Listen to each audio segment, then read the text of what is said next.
Subscribe to keep this channel alive.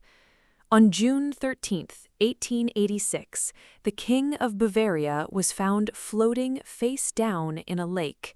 His personal psychiatrist was floating next to him. Neither man could swim. The official verdict: suicide by drowning. The post-mortem report that could have confirmed it disappeared. This is the story that official history has never told in full. Two men are floating face down in Lake Starnberg. Neither of them can swim. The official verdict will be ruled within hours.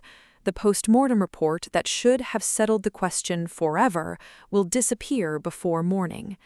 This happened 3 days after the government had already declared the king insane, without ever examining him. June 13, 1886, 11:45 in the evening.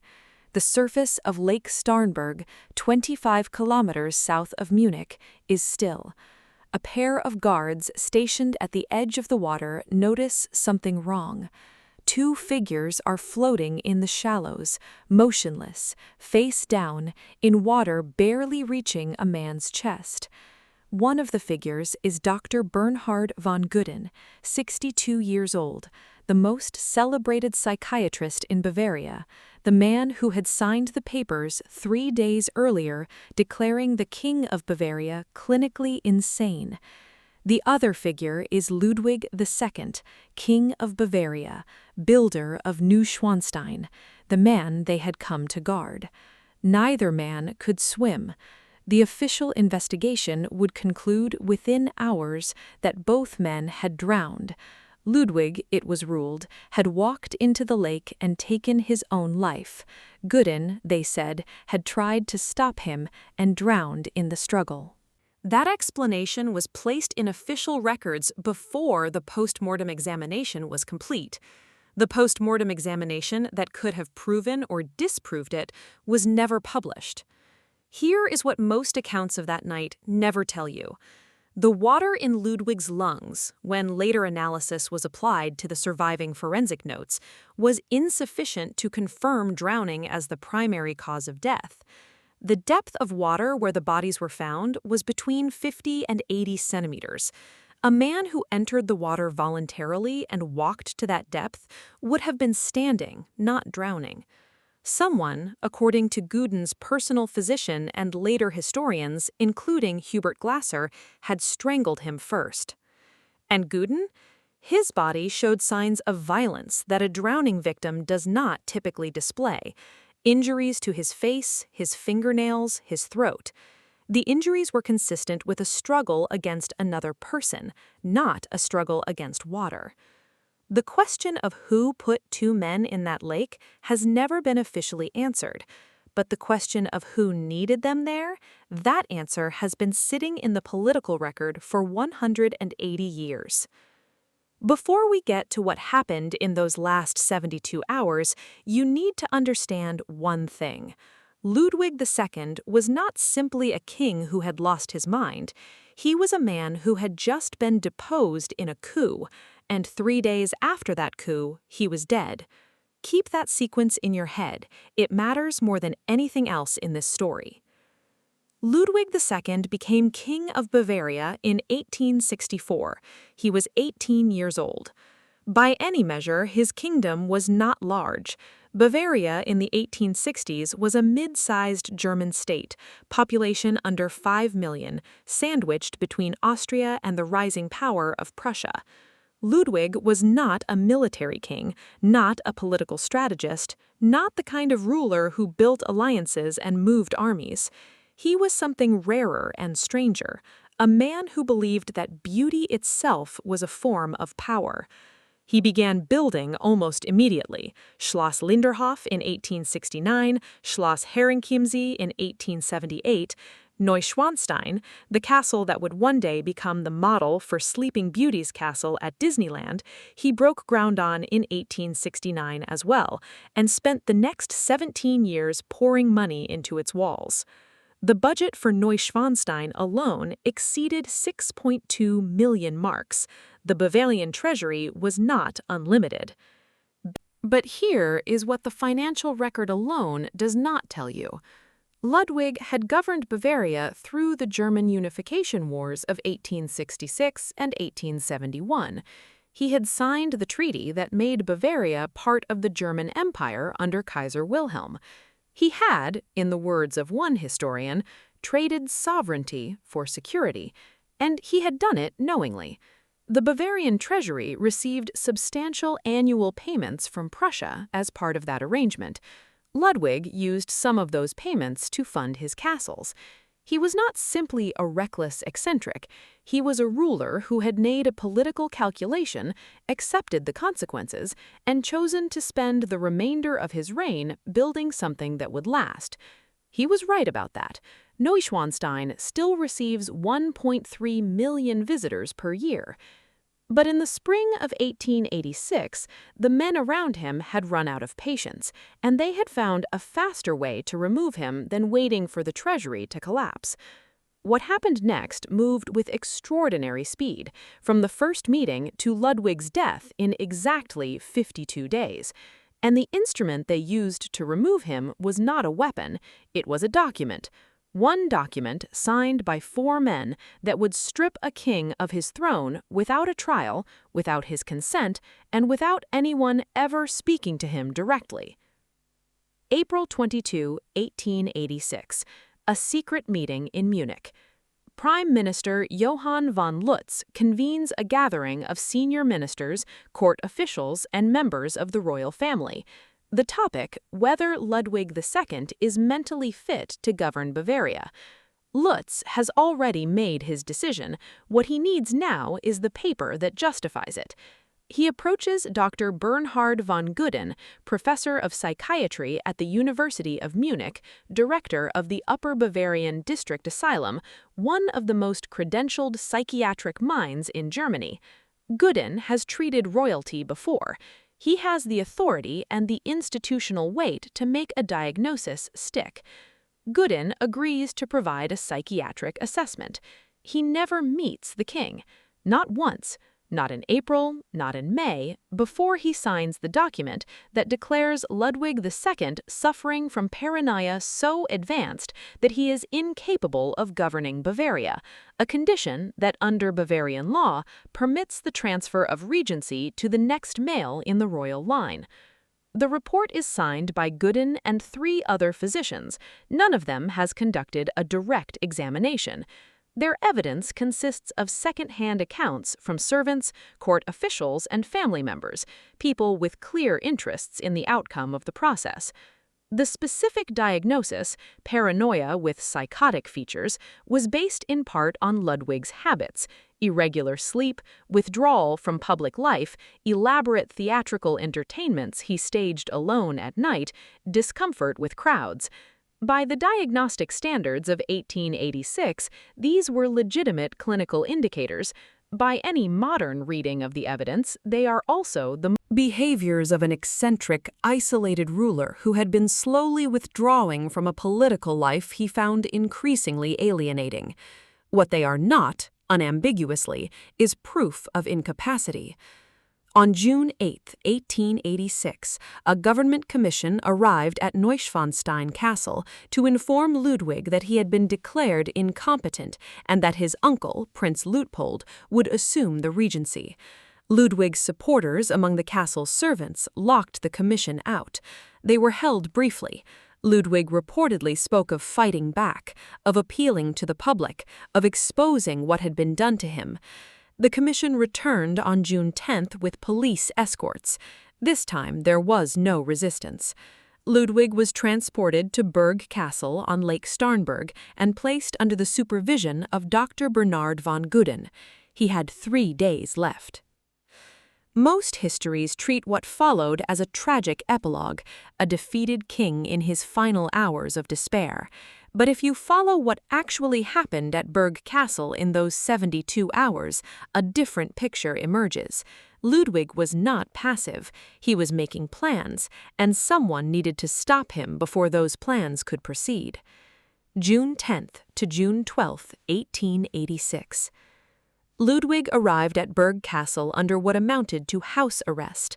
Guards were positioned both inside and outside the building. His correspondence was monitored. Visitors were controlled by Gudden's staff. But Ludwig was not sitting in a room waiting to die. According to accounts pieced together by later historians, including Heinz Gebhardt and others who reviewed the available witness statements before they were suppressed, Ludwig was actively seeking ways to communicate with people outside Berg Castle. He sent messages, he made inquiries, he was looking for allies among foreign governments, among Bavarian military officers, among members of the public who might still be loyal to the crown. He had reason to believe he could fight back. The legal basis of the Regency Declaration was shaky. No trial had been held, no formal finding of incapacity had been issued by a court. If Ludwig could reach a lawyer, a foreign ambassador, or a sympathetic military commander, there was a genuine possibility that the coup could be challenged. Gudden knew this, and Gudden, whatever his clinical motivations, was not a neutral party. He was the man whose reputation rested on the diagnosis he had signed. If Ludwig regained power, Gudden's career, possibly his freedom, was in danger. On the evening of June 12, Dr. Gudden made a notation in his personal records about Ludwig's condition. Those notes were destroyed. By whom and under what circumstances has never been established. On the morning of June 13, Gudden reportedly told a colleague that Ludwig was calmer than expected, that he had accepted his situation. That evening, Gudden took Ludwig for a walk along the lakeside path at Berg Castle. They went without the guards, Gudden's specific instruction. He had told the guards they were not needed. They left the castle at approximately 6:30 in the evening. Neither man returned alive. When the guards finally went looking at 11:45 that night, they found the bodies in water less than a meter deep. What they found at the scene and what happened to that evidence in the hours that followed is the part of the story that has never been fully explained. The physical evidence recovered from the lakeside on the night of June 13, 1886, has been the subject of historical and forensic debate for over a century. Here is what is documented. Ludwig's overcoat was found near the water's edge, not in the water, not on his body. His hat was found separately. His watch had stopped at 6:54 p.m. This places the critical moment within 24 minutes of when he and Gudden left the castle. The depth of the water where the bodies were found, between 50 and 80 centimeters. This is not drowning depth for a man standing upright. A man who walks into water at that depth is wading, not drowning.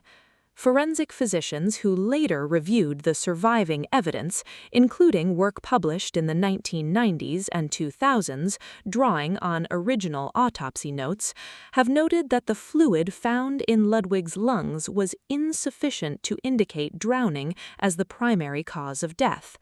One analysis described the lung findings as consistent with a person already dead or dying when they entered water. Gudden's injuries are equally difficult to explain as the product of a drowning struggle. He had contusions on his forehead and nose. There were marks on his throat. His fingernails showed evidence of a defensive struggle, skin beneath them consistent with physical resistance against another person. These are not the injuries of a man who drowned while trying to restrain a larger man in shallow water. These are injuries inflicted by a third party who was never identified. The detail that never made the newspapers at the time: multiple guards and staff members who were at Berg Castle that evening were interviewed by investigators in the days following the deaths. Their statements, at least 15 separate witness accounts, were collected, compiled, and then removed from the official record. Historian Hubert Glasser documented the disappearance of these testimonies in his later research. Some have been partially reconstructed from secondary sources. None has ever been officially released. The official inquest lasted less than 48 hours. The verdict, suicide by drowning for Ludwig, accidental drowning for Gudden, was recorded before the post-mortem examination of Gudden's body was formally complete. So, if not drowning, what?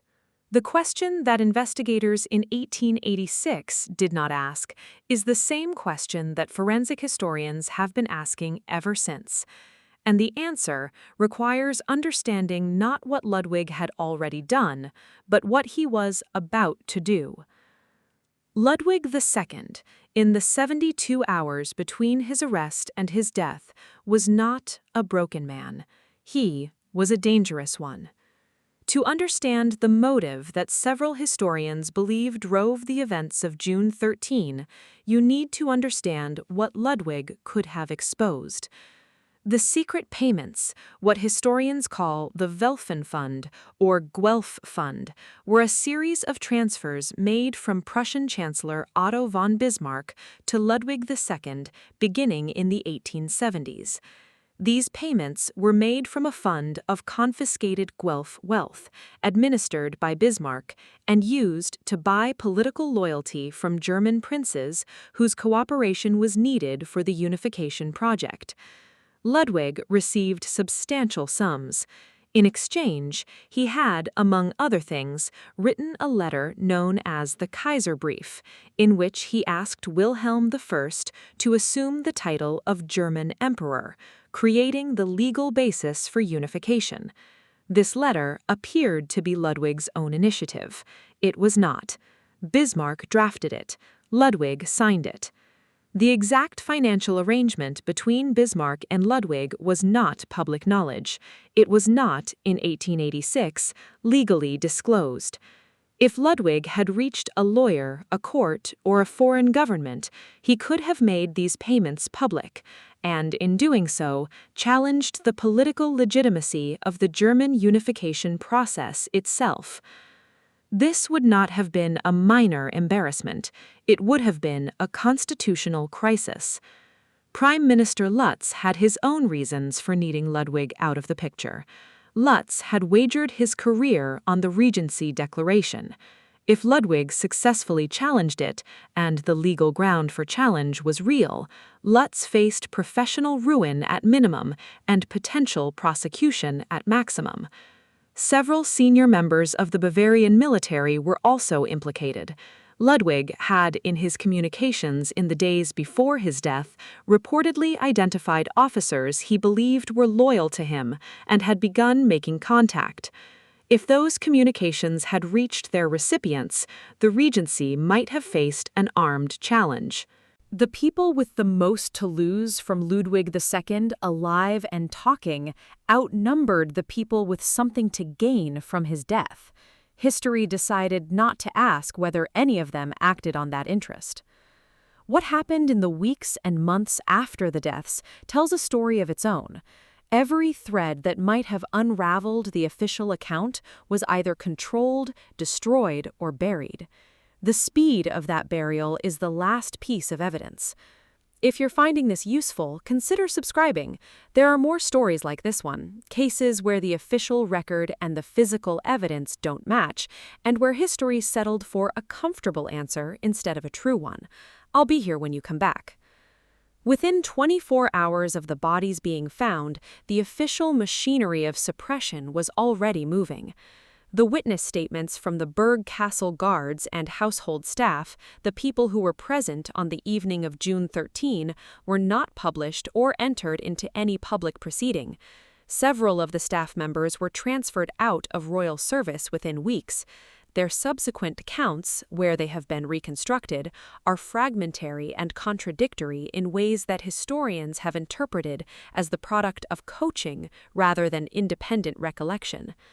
Dr. Gudden's personal notes from the 3 days he spent at Berg Castle with Ludwig, the clinical diary a psychiatrist of his stature would have kept as a matter of professional discipline, were described by colleagues as destroyed. Who destroyed them and when is not recorded. The destruction itself was not reported publicly until years later, when colleagues who had known Gudden spoke to researchers. The post-mortem report on Ludwig's body was conducted by court physicians under restricted access. It was never published in full.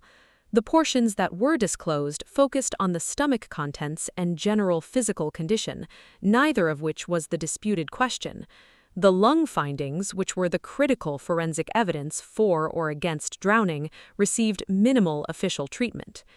Prince Luitpold, who assumed the regency following Ludwig's death, had a clear interest in the efficiency of the succession. He did not order an independent investigation. He did not commission an external forensic review. He accepted the verdict of the inquest and moved on. The Bavarian government officially closed the case within days. The speed was unusual. The political logic was not. What most historical accounts skip past entirely is this. 7 members of the government commission that had overseen Ludwig's arrest filed internal memos in the days after the deaths. 3 of those memos expressed concern about the circumstances of the drownings. None of those memos was acknowledged. None produced an investigation. All 3 have been reconstructed from secondary references. The originals were not retained in the official archive. The originals do not exist. The concern they expressed was buried with them. 140 years later, the question is not simply what happened on June 13, 1886. The question is what the systematic destruction of every piece of evidence that might answer that question tells us about who had the power to order that destruction and why they used it. In 1900, a cross was placed in Lake Starnberg at the approximate spot where Ludwig's body had been found. It stands there still. Neuschwanstein Castle opened to the public in 1886, 7 weeks after Ludwig died. The government that had declared him insane, deposed him, and buried the evidence of his death now invited the world to pay admission to see the monument to his supposed madness. The castle generated revenue from its first year of public operation. It has not stopped generating revenue since. Ludwig's architect Eduard Riedel, who designed the original plans for Neuschwanstein, died in 1888, never having seen a full accounting of what his patron's death had meant. The castle he helped design became one of the most photographed buildings in the world, 1.3 million visitors per year. A single castle, built by a king declared too insane to govern, generating hundreds of millions of euros in tourism revenue for the Bavarian state that removed him. Prince Luitpold governed Bavaria as regent until his death in 1912, 26 years, longer than Ludwig had reigned. He was considered a capable and stable administrator. He never spoke publicly about the events of June 1886 in any meaningful detail. Prime Minister Lutz remained in office until 1990. He retired without censure. The Regency Declaration, that had no legal precedent and no independent judicial review, was never formally challenged in any Bavarian court. Dr. Gudden's wife received a state pension. His colleagues published memorials describing his courage and professional distinction. The question of what happened to him on the lake, or what he knew that might have made him dangerous to the same parties who needed Ludwig silenced, was not raised in any professional context. The psychiatrists who signed the diagnosis without examination were not investigated. The witnesses whose statements disappeared were not called to account. The notes that were destroyed were not replaced. The record ends where the political need required it to end. History gave Bavaria Neuschwanstein. History gave Germany unification. History gave the Wittelsbach family a clean succession and a stable regency. What history did not give is an answer to the question that was never properly asked, and in the silence where that answer should be, something has been sitting for 140 years. Ludwig II was declared insane so that the men who declared him could take his power. He was transported to a castle on a lake and placed in the custody of the man who signed that declaration. 3 days later, both of them were dead in that lake. The evidence that might have explained how they died was destroyed. The verdict that required no evidence was recorded and never revisited. The castle his alleged madness built now earns the Bavarian state income every single year. That castle inspired the castle at the center of the world's most famous theme park. Hundreds of millions of people have seen its image without knowing the name of the man who built it or the manner in which he died.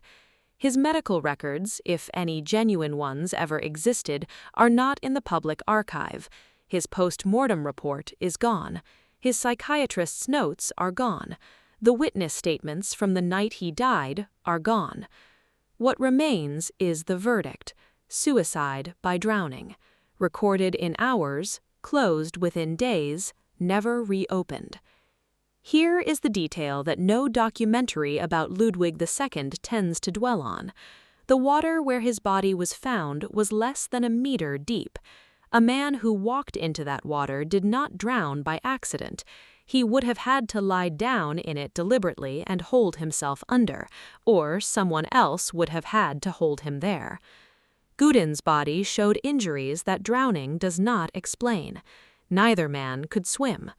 The post-mortem report that would have settled these questions was destroyed before it could be published.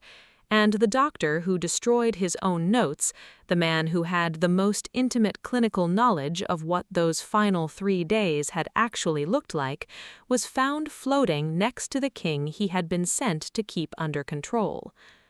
What happened on the evening of June 13, 1886, in the shallows of Lake Starnberg may never be established with legal certainty. But the weight of the evidence that was destroyed, the speed of the verdict that was recorded, and the political geography of who needed both men silent on that specific night all point in one direction. Ludwig II was not the only person in Bavaria in the summer of 1886 who understood what the official account of his insanity was worth. He was, however, the only one who was in a position to prove it. And then he was in the water. And then he was not. If you liked this video, let me know where in the world you're watching from and what time it is. I'm curious about that. And if you have a suggested topic, feel free to let me know in the comments.